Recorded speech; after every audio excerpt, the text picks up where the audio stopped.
beautiful souls. I hope you're well. Today, I have again a lovely, amazing lady with me, Sumati. Sumati is a very multidisciplinary, holistic practitioner and, very interesting person, well-traveled. She's a citizen of the world, as we could say. She has a lot of beautiful experiences to share with us, and a lot about her personal experiences, but also about her life and what she does for at the service of others.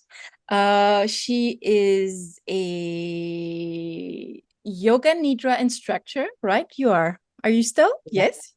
Yeah. Reiki practitioner. I've seen a conscious channel and psychic, I think. And there is also some astrology going on there. I mean, there's so many practices that I'm actually going to shut up and welcome you and let you talk about everything that you do that is so interesting and fascinating. How are you, Sumati? I'm well, thank you, Gail, and thank you for having me. It's a Sure. pleasure. It's an honor to Uh, have you. so the channeling work, I'm a Choose Love practitioner, and so that is, yes, I'm a conscious channel for higher realm guidance with some very specific readings. It's Akashic records reading, but it's a very specific kind of reading that is bringing a person's core pattern, core story to them. And so that when we learn this core story and we have it named, and we also have our soul's gift named, it allows us to get that old pattern out of the way and embrace what we're here for, what we truly are made for, that we have been maybe avoiding or not entirely aware of. And we all have this core pattern, something that was experienced in a previous life that really left an imprint, a cellular imprint, which we repeat in every lifetime after that in different ways, of course, in a different lifetime, in a different iteration. Um, and in this lifetime, it almost always resonates very strongly and is really kind of a lifetime. Like you only can receive that reading once. It's not like I'd like another one later.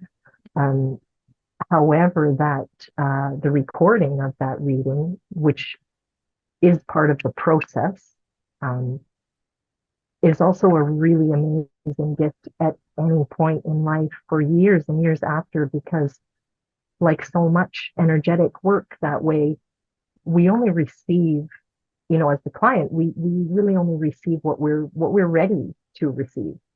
And so when we listen to that recording, years later, we hear different pieces in that all of a sudden are like, wow, like I didn't even know that was in there, because that wasn't the time Yeah. previously for it to make sense and sort of make that shift internally. So it's really beautiful work. It's very heart centered and truly transformational. So it's not without, uh, as you can imagine, a core pattern tends to be some kind of trauma. So it's certainly not without challenges in encountering it, but it's really, really beautiful work that I feel very humbled to be able to deliver, because um, the transformations are just beautiful, and really it is life changing. It's allows us to really evolve in um, with freedom and with joy, because those limitations that we felt were, that we unaware of holding on to. Mhm. We feel them, but we're not aware that it's only us creating that limitation or holding that still. There's nothing from outside that's maintaining it.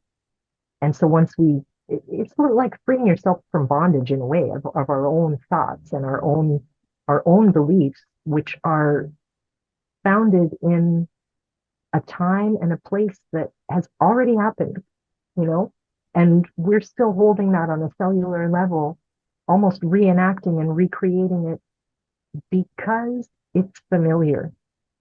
So much like any kind of transformational work that we get into, our ego kind of steps in and says, no, just a minute, what are you doing? Like, that's new Mm. territory. We don't need to go there. It's So uncomfortable. there's a I'm lot. comfortable with my pain in a way. Yes, Yeah. yes, because we know it. It's like the devil, right? Hmm. Or the lesser of evils. We already know this one. It's like, it can be our minds get involved then too. And like start to say, well, why would we want to do that? That could be risky. Well, okay, it could be, but is this satisfying anymore? And, often, at least for me, it's different for every practitioner, but at least for me, it does tend to be reaching people who almost reluctantly come to it, Mm. and almost as a, kind of a last resort, like you really have gone through everything you can imaginably try to make a change. And it's like, okay, it's time for the rubber to hit the road, and I'll try this. Would you I'm say, ready. I think it's really interesting what you're saying, because there's a lot of moments in our lives, or certain people, I guess, as well, that are in a resistive kind of mode.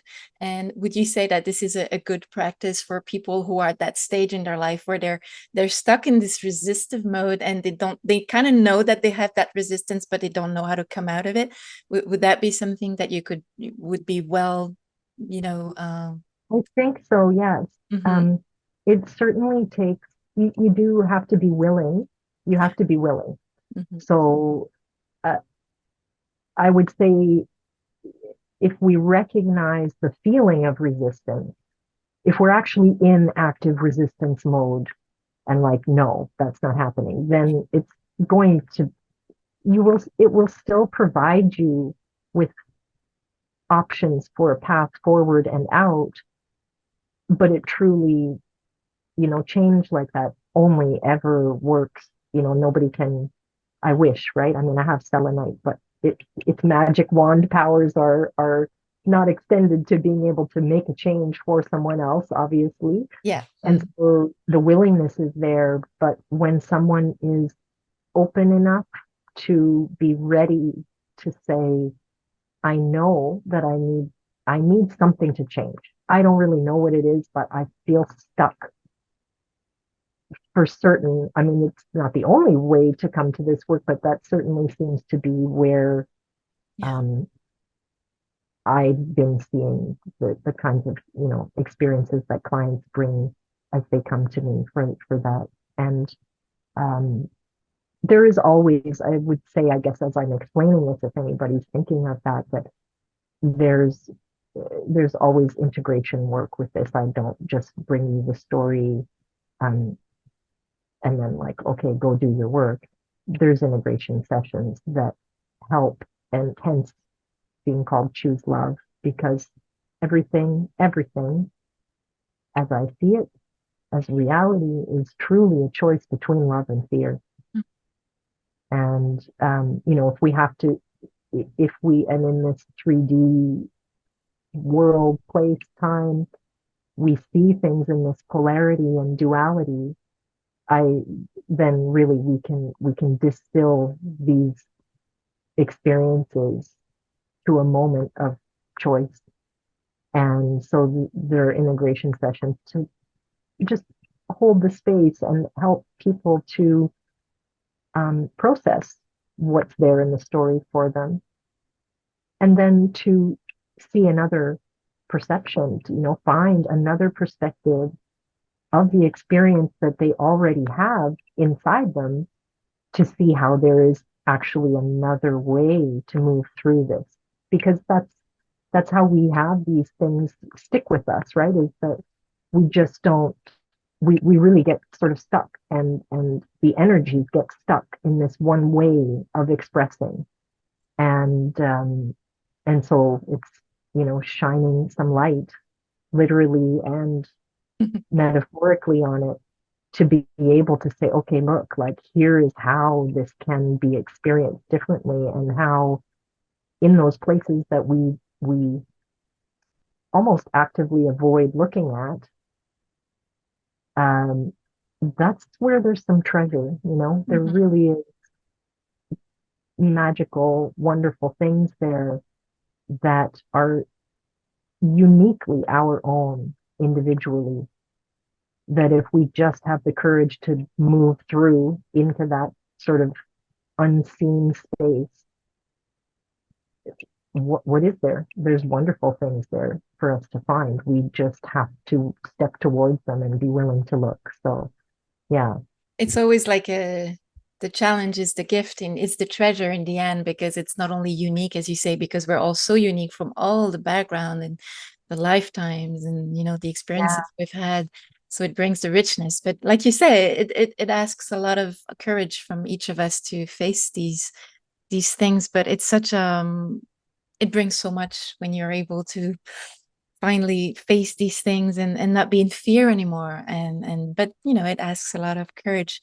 How would you say that your different the different tools that you have to your practice, which is very multidisciplinary, how do you combine all this in a very holistic way to make your practice kind of come together? I would love to see how that's, yeah, how Yeah, you do that. I suppose that really the galactic astrology quantum soul readings is where they interact Mm-hmm. most.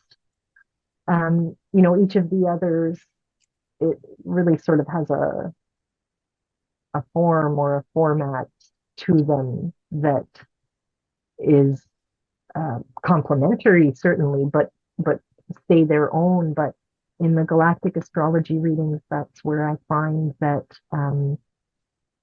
there's maybe more room. I think that quantum really it allows for all of these different energetic modalities to come into play so that in a full reading where I prepare a written report for the client, but also have a one-on-one Zoom meeting. During that, during that live call is when I really find just intuitively there's more that will flow that I see it and I'll say what I'm observing.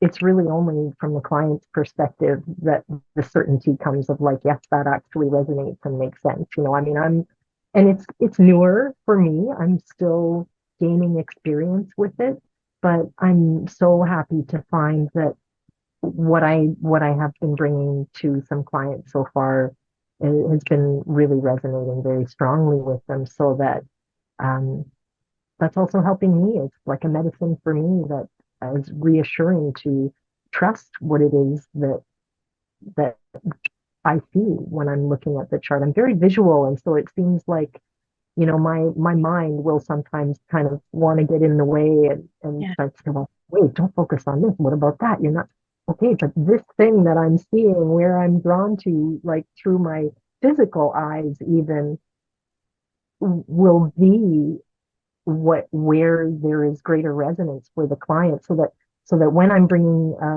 a reading and having that live conversation, it's that piece where something extra will come that is again what's for the greatest benefit of the client's experience at this time. So not necessarily knowing what it is that they're hoping to gain out of it on a personal level. I mean, other than there's literal, you know, physical chart to look at and Yeah. Hmm. here are star nations and constellations and okay, there's a certain amount of, you know, data, I guess you could say, that we can reference and correlate and put on paper. Okay, there's that.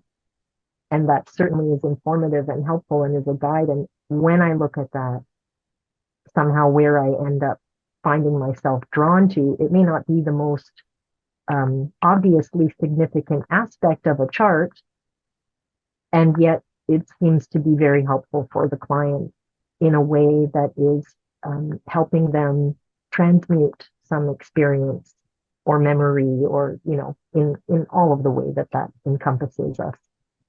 Again, it's unique to everyone, but so I feel like that's a sort of a crossover almost because, um, the readings can take so many different flavors. Every practitioner brings their own flavor to it. And it's such a beautiful community too of practitioners. Like there's such a wide variety of um, people all over the world, different languages. It's really a beautiful thing.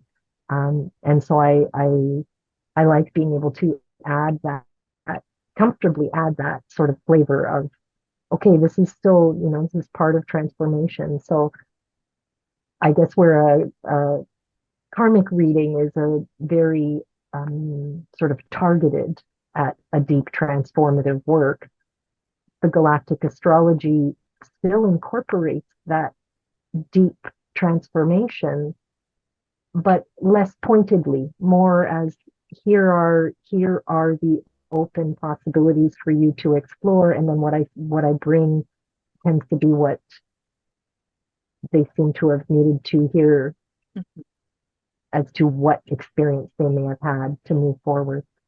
Yeah, it's interesting because in a way, the galactic astrology element is really like a tool, but then with the fact that your psychic abilities and your intuition, then you're able to make all these links between what seems to be could be perceived, which I know it's not just that, but it could perceive just as a kind of a tool, an analytical tool of, your Right. galactic chart, but then the whole richness and multi-layered and multi-dimensional richness of it is the fact that you bring your intuition into this, and then it becomes like a whole that's really unique. And I find it really fascinating how you took this tool and brought it into your own practice. And I know it's Julie Balas, I think, who started Yeah. Yeah. this new tool, which is absolutely wonderful and perfectly in time and synchronized right now with so many people's waking up to their own kind of starseed nature, at default of a better word, or people feeling that they connect with other star nations. And I think this is bringing a lot to people, but you have a way of making it your own, which I find is really, really fascinating. So it's Yeah. what's And it your really, sorry. I just was going to say, yes, the timing of it now, it's something I was going to say earlier too, that just that we are now is the time for Yeah, transformation.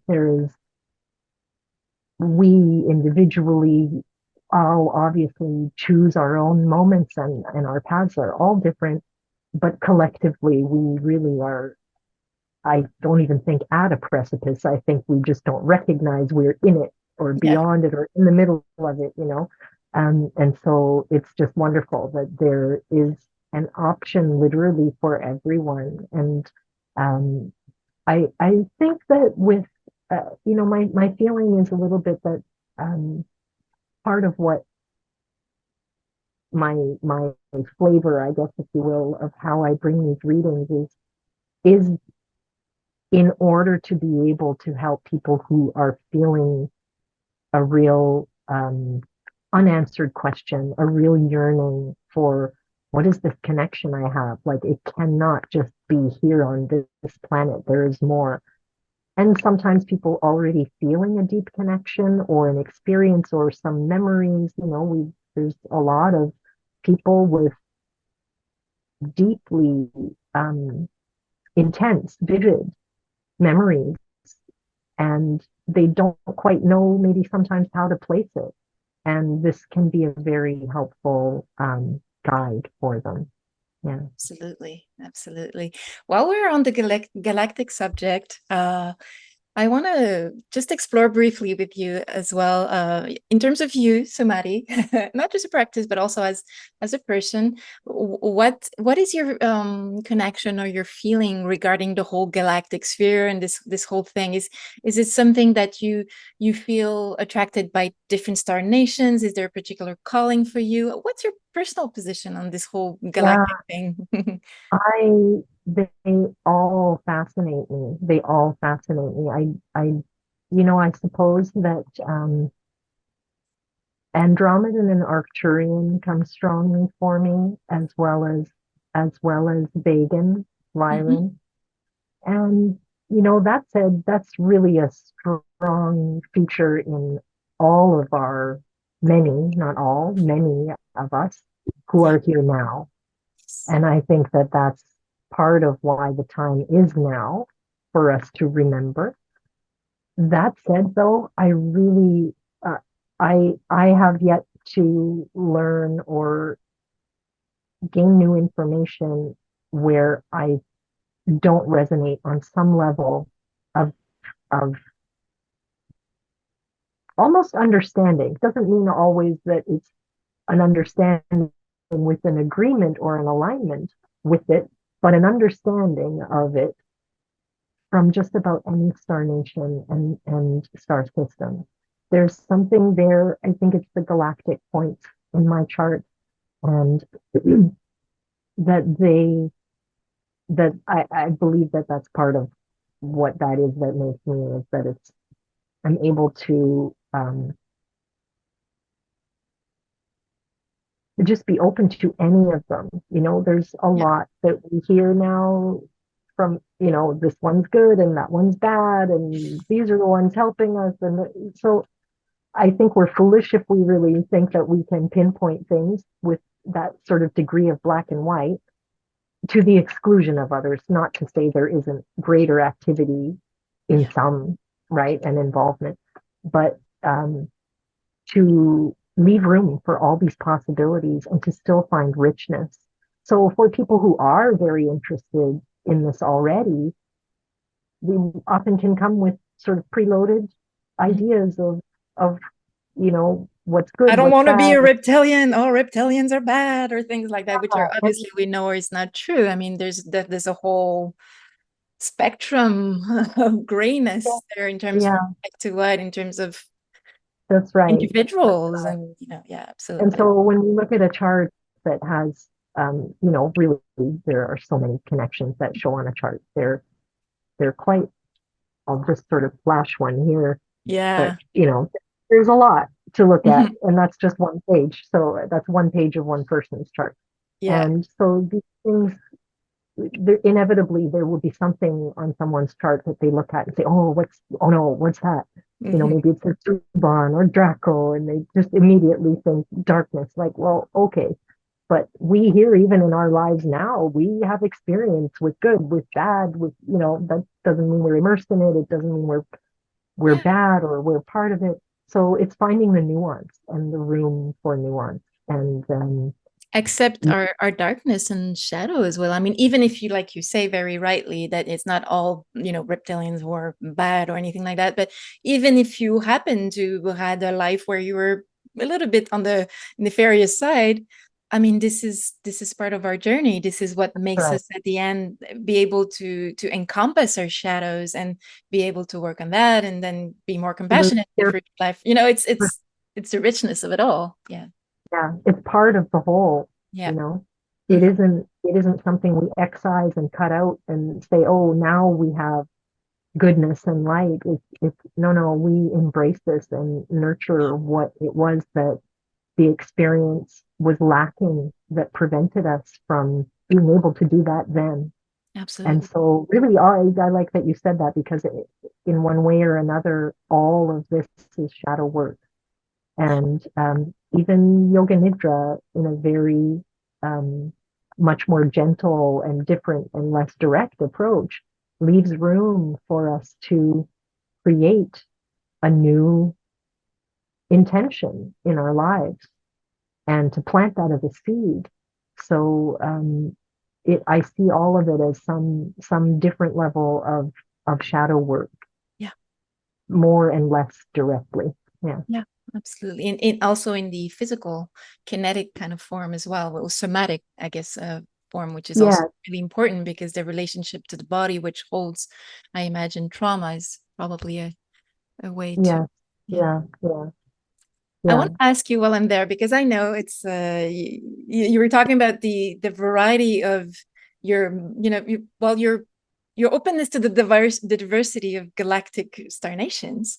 And I Mm. know as well, because you've told me a little bit before, that there is also this open-mindedness to you in your life, I'm not going to ask you too many personal questions, but just I know I want to talk a little bit about your really interesting journey as a person who has lived in different places in the world. You're very open-minded to different cultures, to different yeah, I mean, foods and things. And I was wondering if you could tell us a little bit more about your background in that way, and how inspiring it is for a humanity who is trying to be united into this open-mindedness of the richness of the diversity of each people. So I think you're a beautiful example of that. So if you would like to tell us a little bit Yeah, more I about. so I was born and grew up in Northern Ontario, and my parents were immigrants to Canada, one German, one Indian, and so my upbringing was very, I mean,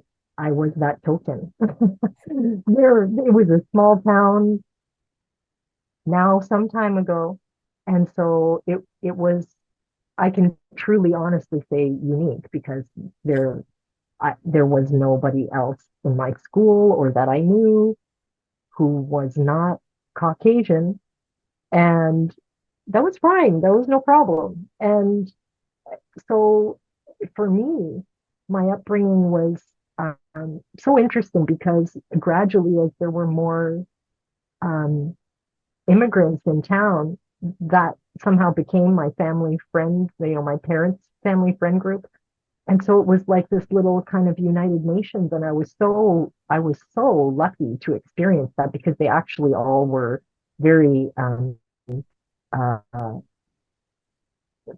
they were all academics in their specific fields. And Mhm. so if I wanted to know some random fact, I could just I could just ask in the room, and there would be an expert who taught it at university or something who would say, "Oh," and I would get this long explanation. Yeah. So I certainly, in an age and a time when we did not have the internet or even imagine something like the internet, I think I had probably something pretty close to it available to me, right? I could have some. I wonder what the life cycle is of, like this dragonfly or something. Like, what Mhm. is this? And I could ask and find out and get a big answer. So, um, and they were all from different places around the world, all different cultures. And um, I was lucky enough to be able to be exposed to that at a very young age. Even outside, my own home was that way. And then stepping out of our home was that way. So it's always been very natural to me that when I encounter a culture that's different, I'm like, tell me Mhm. more about it. And, without really any shyness either, I would be very kind of, I mean, if I travel somewhere, I want to learn the language. And I can't speak it, but I'll know two words and I'll like, okay, let me practice. And I want to know, Yeah. not just tell me the directions, but now tell me what that word means because I want to figure it out. So I've always had this absolute delight at, at learning new ways of being, I Mhm. guess, right? Because what seems strange to us is absolutely totally just the way things are normal for other people. And that's always been a fascination for me. And so that, whether it's here on Terra or out somewhere else in the galaxy, this sort of intrigue and really wanting to understand it, not just observe it, but like, oh, I want to know, like, what is that? Why is that? Customs, traditions, all those things have always really fascinated me. Yeah. I can see it, and you have this immense curiosity that's really evident. I mean, we just feel it. We it's something that your energy just radiates, is this curiosity, Mhm. this openness, this open-mindedness to the richness of the world. And it's interesting what your background, because I grew up as a daughter of um, development workers, and I grew up in different cultures, where I was always the alien and the extraterrestrial of the place. I didn't have the right color skin, I didn't have the right hair, I was different, I was weird, and for me it has been at the end, in at the adult age, I realized the richness of these experiences and how unique it made my life. But as a child, I found it very challenging, and I was desperately trying to fit in some way, as we all try to do sometimes. And I was wondering if that's something you experienced in your life. As you said, you were in a place where you were probably the only Caucasian. Is that something that you found challenging, or on the contrary, you found enriching when you were smaller, when you were a child? Yes, I definitely know what you mean. I think as you were saying that, what immediately came to mind for me that was different is that we didn't move a lot. Mm, And so I guess in a way that was like a security for me because there was this constant. So, my friends that I grew up with, I literally spent my whole childhood growing up knowing the same Hmm. people. And so that undoubtedly created a sense of security as a base Yeah. so Hmm. that I felt it, yeah, I think that probably created a lot of confidence actually for me Hmm. to, when I was a little bit older, to feel comfortable to say, well, you know, I'm gonna go out in the world and go someplace different and have an adventure that I I kind of thought, well, I don't, what's wrong with that? There's no problem with that. Like I didn't have any fears, certainly not around the idea of going somewhere where I didn't speak the language or something. Hmm. And I actually, now that I've just said that, languages always have been a huge fascinator for me. Mm. And Do you I, speak many languages? I, not as many as fluently as I kind of used to, really, frankly. I grew up going to a French school, so not French immersion, but full French. And my parents, neither of them spoke French, but the school had just opened and they wanted enrollment of students. So they would take anybody then. I mean, the school system in Canada, it's like you're only allowed to send them to the French or English Yeah. Hmm. flow based on whether the parents speak the language. And that wasn't the case at the time. And so Yeah. I was lucky enough to do that. And yeah, I spoke German from a young age. And I never did speak any Gujarati or Hindi, and I still know very little of it. In fact, I might say I know as much Sanskrit as I know of, Okay. or something. So that, yeah. And I always, whenever traveling to some place, I so often, if I go somewhere that's warm and tropical, I say all this good, great traveling I've done. I haven't done any traveling in the last recent years, but I did a lot from growing up and in my younger adulthood. Um, but there often were times when I found myself places and people would think that's where I'm from. So if I went to the Caribbean, just as a for instance, well then they think that's where I'm from, and I don't speak Spanish, Yeah. and so then I would end up having some kind of encounter at some point where the person is like, I mean, and it could even be customs at the airport where they're sort of looking at me a little funny, like, what do you mean you don't speak Spanish? And they would start sort of Hmm. saying things to me. It's like, no, really, I don't. um, and so, and then ironically, when I went to India as a child, everyone assumed that I spoke and could understand them, and I had no idea what they're saying. So, Yeah. I guess You never feel completely fitting in any place you go. You're always kind of in the no. middle, sitting in the middle, huh?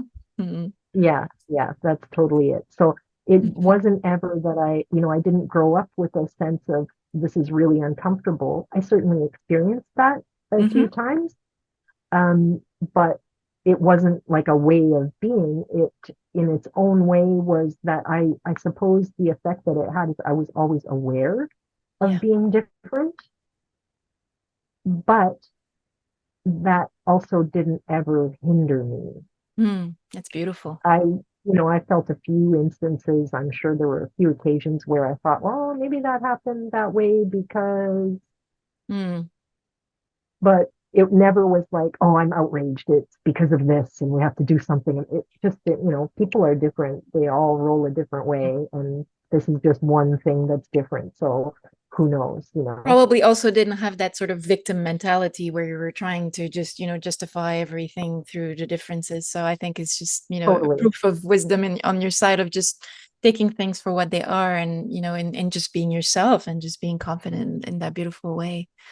And it So, would have been super. I mean, what would I have done in a childhood like that? Because when would there be time for actually experiencing life if I were constantly like, boy, I'm the only one. Like at some point, you just, yeah, yeah, unless your family's moving, that's not changing. So yeah, you just go do what you're going to do, right? And, absolutely.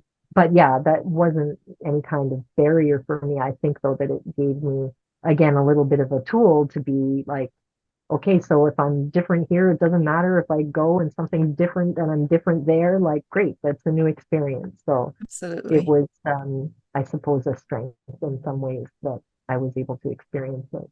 Yeah. Wonderful, wonderful.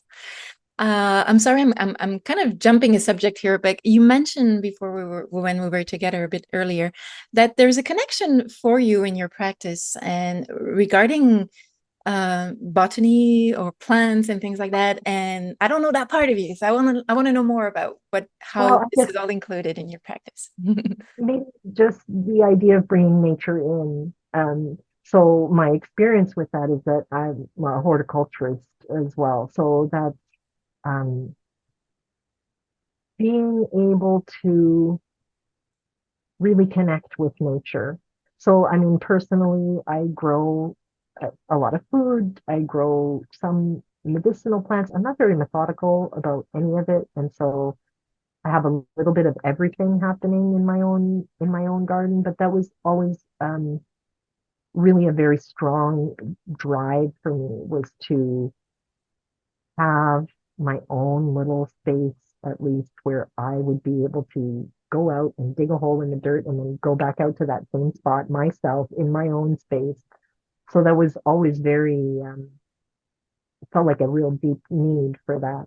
And it's very enriching. And we know so much more now about grounding and how it's beneficial for us. And there's the plants that are, food is medicine and Mhm.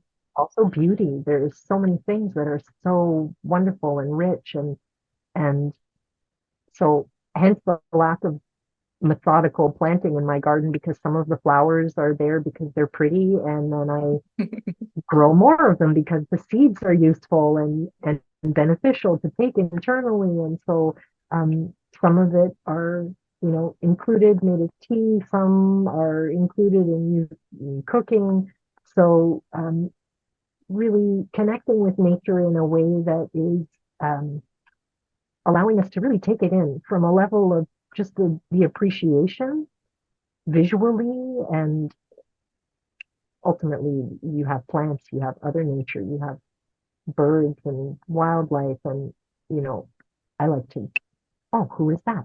Much like I think of that with people, like just what I was saying, like, oh, what's that? That's different. Tell me more about it.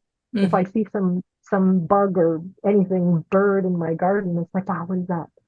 And and the plants really having very useful benefits for us, and as well as messages. There is in the herbology there is a lot for us to be able to say, okay, what is it? Why am I encountering that? Even if it's something like we get a thorn in our hand. It's like, okay, what, how, why? Take a moment, pause. Like it's Mhm. helping us to realize there's a moment there. Yeah. Maybe it was about to pass you by, and so then something happened that was maybe a little more dramatic that is making you stop and pay attention. And so Yeah. always looking at that next level, I guess, of our experiences when we're interacting with nature. And I do like to sell seeds Mhm. and give them away and gather them, harvest them. So I don't typically sell that many, but I certainly give away whatever else there is of the flowers and herbs that I grow myself. It's like a flow, you just let nature take its course and just comes not only in terms of what it looks like, its beauty, its usefulness, but also the messages. I find it interesting what you mentioned about how sometimes the plants can have a message themselves in terms of their nature or the way they are. And this is a reflection I was having in my head a few days ago when I was doing one of my CIT sessions, where I was thinking how we tend to see um, intuition as something that's very kind of channeled, and but it's so incredible how when you open yourself to that I don't know, to this intuition or this way of perceiving the world, is that every single thing can become a signal, a sign. And like you say, the plant, why do I have that thorn in my hand right now? I'm just gardening. What is this plant trying to tell me? But then it can be in a song, it can be it can be words, and it can be something that happens in the street. I mean, it's just, you realize that this whole life is like a tapestry of Yeah. incredible signs that just ask to be kind of read in, on Yeah. multi-level and multi-dimensional way. And for me, it's just amazing. It's an amazing discovery. And I know you're very psychic, so I'm sure for you this is just, common knowledge and evident, but I don't know if that's something that you still marvel at again Oh, every day.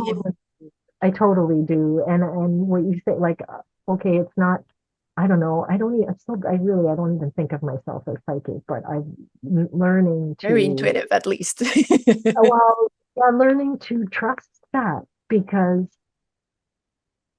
yeah, that has been for sure well, that's been the journey where, here I am now.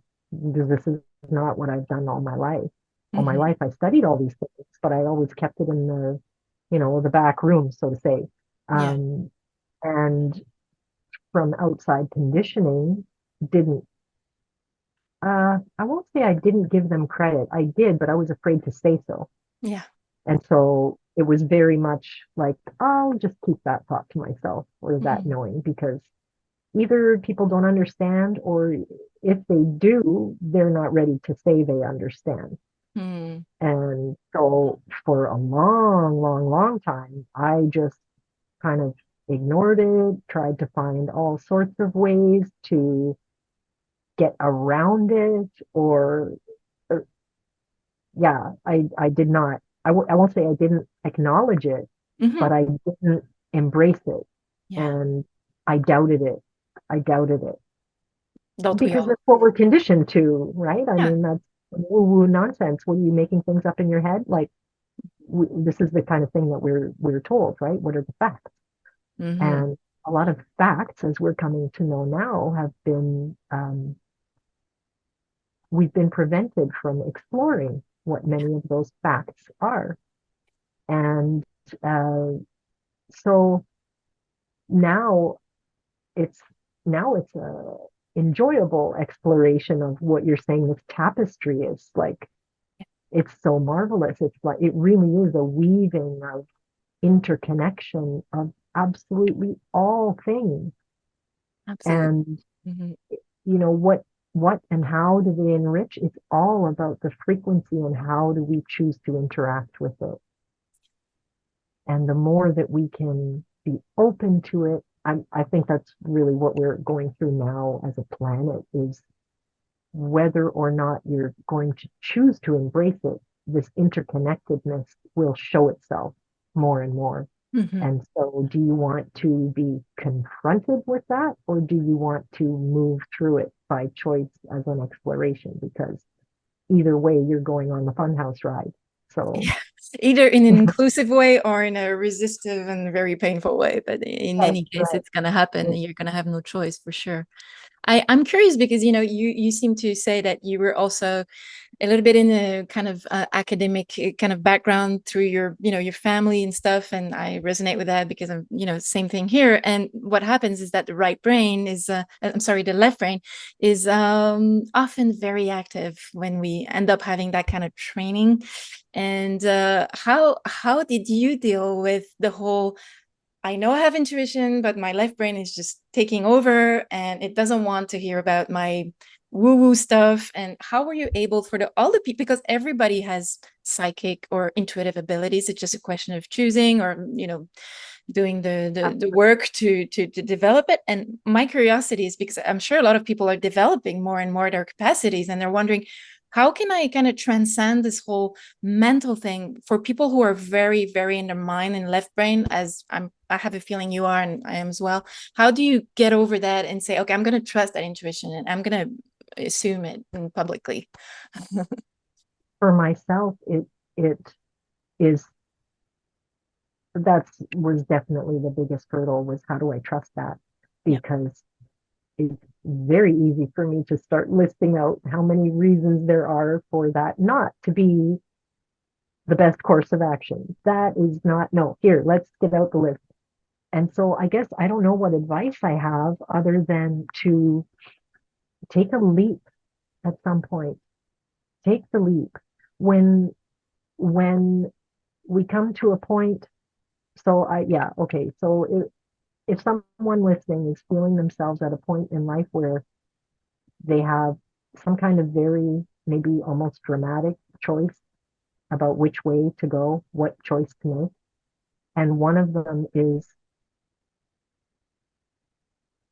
nervously exciting, like secretly you're very excited about the possibilities that it holds, and also you are petrified about how much unknown there is.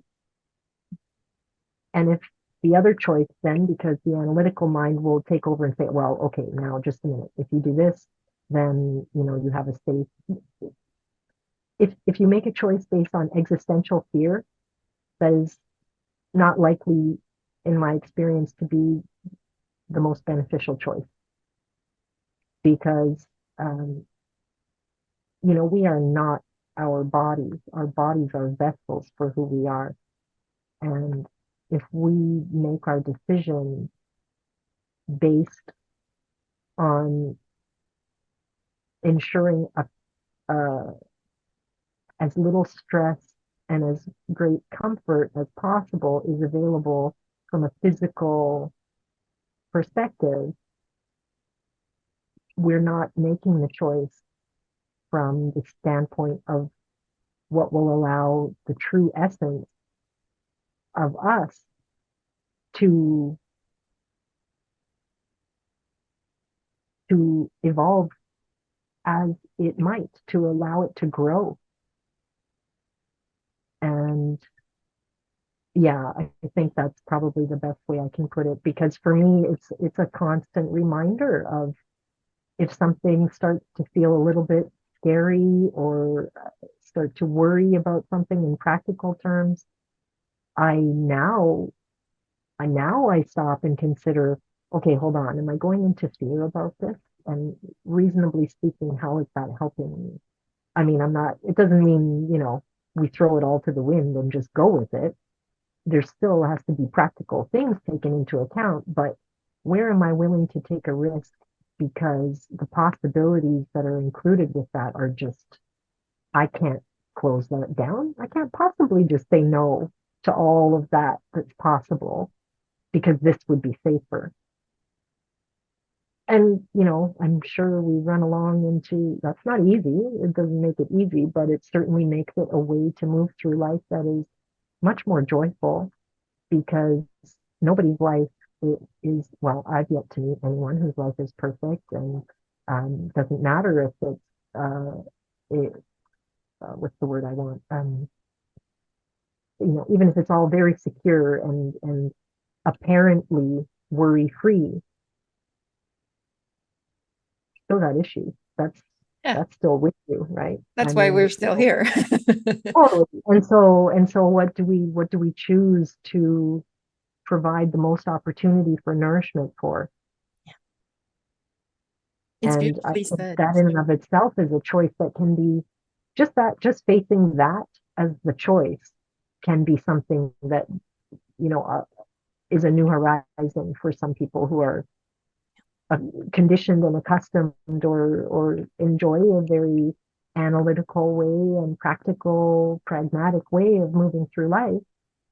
Just considering that choice alone can be something that is disruptive to that sense of ego status quo of what's right to move through life. And it's worth exploring. Yeah. Yeah, because it changes your life when you make that leap of faith.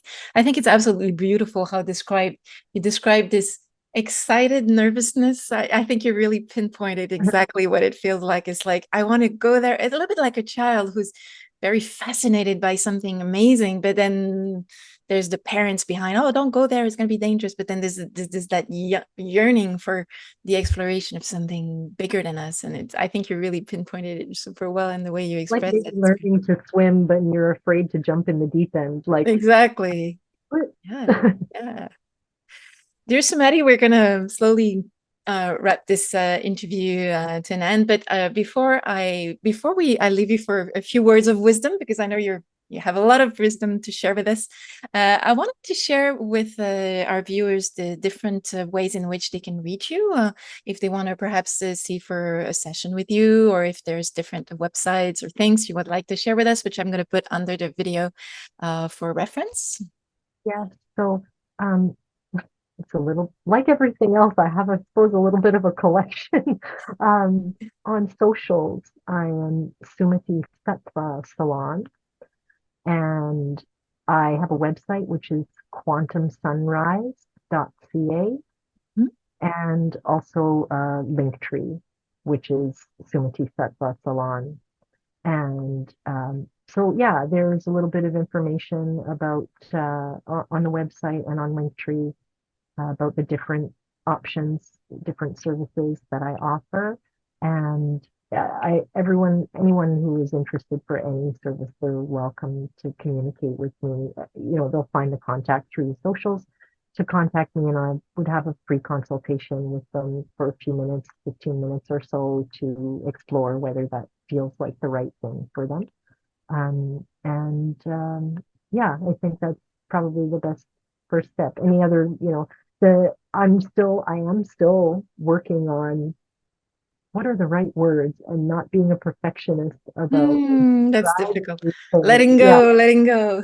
totally. Yeah. So like I say, these choices and these moments, we find new ways to explore levels of trust, right? So Yeah, yeah, for sure, anyone looking, if there's more questions than that they find are not answered on the website or anything like that, they're more than welcome to reach out. wonderful. Thank you very much. I'm sure I'm definitely fascinated by your practice, and I would really like to try it. Anyway, that's for me. Is there any few words you would like to share with us before we go? Anything, any tips or personal experiences? I'll just let you free to share what comes to your heart, to yourself, to share with us. Everything is about frequency. Mm-hmm. Allow that, allow that to truly be observed. So when we have a reaction, whatever it is, you're moving through life, it could be at the grocery store, it could be something really deep and important, whatever it is, allow the frequency to really be something that you reflect on. Like allow yourself the time to observe that and inform you, because I feel like that is the beginning of how we learn to trust this intuition. Is first we have to acknowledge it. So when we have that first reaction and first something hits us, giving ourselves the time allows us maybe to discern whether that is a reaction or really an interaction with the frequency. And we can become um, so much more well informed of our own way of being Mm-hmm. by allowing time in some of these moments to stop and pause, without talking, without, doesn't have to be anything, just pause and consider, trying to be a little bit more of a witness than an experiencer to our thoughts and how life um, interacts with us. Mm. Mm. I imagine, when we're faced with a something that challenges us and a frequency, then we realize it's a bit on the low frequency spectrum. And we have this tendency sometimes to want to escape it or to flee it because it's uncomfortable, because we don't want to go there, and then it creates some resistance. So I guess I imagine you would invite us to perhaps accept this, even if it's uncomfortable, and just stay with it and witness it and be in presence with it.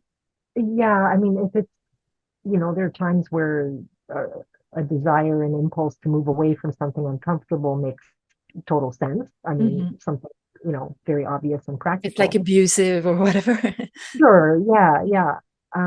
But if we're speaking more, esoterically, I guess, about something that is of the higher mind, and speaking of soul essence experience, definitely stopping and pausing, because what we move away from because it's uncomfortable is most often where, well, almost every time I say most often, but I think always where there is something waiting for us to come to an understanding of it or with it through us for our own benefit on a very, very deep level.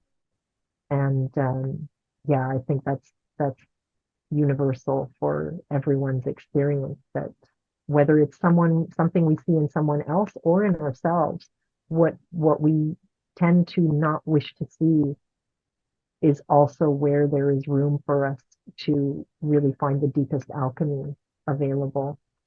Yeah. That's where our treasures, inner treasures, lie potentially. It just depends if we decide to do the work. There's gems, there's gems in those mines if we're ready. Absolutely. Sumati, thank you so very much for bringing not only your beautiful wisdom, your beautiful practice to us, to share with us your life experiences, but what you bring to this world and how you are at the service of others in what you do. And it's very, very beautiful and very inspiring. I'm sure we'll have a lot of people interested in perhaps booking a session or something, because it's really fascinating. So how you mix the galactic with the whole akashic trauma resolve thing is, I think it's beautiful how everything just comes together. So thank you very much for coming on this channel, sharing with us. I wish you beautiful things, and see how this transitional period on Terra is going to take place. And I think people like you are very essential to bring some guidance and to accompany people in that journey of going within and finding their own truth and transmuting their own challenges. Thank you. And I mean, for you also, there's this beautiful work that you do, allowing creativity to be a guide to show people really their own doorways to these same experiences. This is all available to each of us. So thank you so much. Thank you for your words. And yes, I do agree with you that we all have gifts of our own. We all have a piece of puzzle to bring to this beautiful experience on Terra, and we should all be proud of what we have. And if everybody's unique in that way, so try not to copy others and just be yourself authentically and find your own way of bringing to yourself in the world. So I think you do that beautifully. So thank you. Thank you, Sumati. I wish you well, and we will talk soon. Thanks again. Bye. Bye. Hello, beautiful soul. You have been on a spiritual journey for some time, or perhaps you're just starting your inner journey. And you probably have questions that remain unanswered right now, although all your answers lie within yourself, as always. But sometimes we need someone to just give us a little nudge. And personally, as an intuitive and a transmitter and a creator, I have created my own type of approach where I offer the people the opportunity to ask a few questions, a maximum of 5 questions, where I will provide from my inner guidance, which is the fractal of source that I am and that you are as well as my high vibration guidance will provide a vocal transmission. And also we will be creating an artwork just for you, unique and original, based on your questions, and the motifs and the colors that will be chosen for the artwork will have in some way some information about the answers to your question. And I will also use a piece of music that, either through the frequency of its melody, of its words, will also give you some clues as to what the answers to your questions might be. And I only serve as a nudge, as a pointer, in order for you to, after that, resonate or not with this information, and then you can pursue your own spiritual and inner journey, just having been just helped a little bit on the path. So if you're interested in a creative intuitive transmission session, which I call CIT, I invite you to follow the link that's below in the description of this video, and on my website abigailrichard.com/CIT. And don't hesitate to ask for more information or just book a session. Have a lovely day. Bye.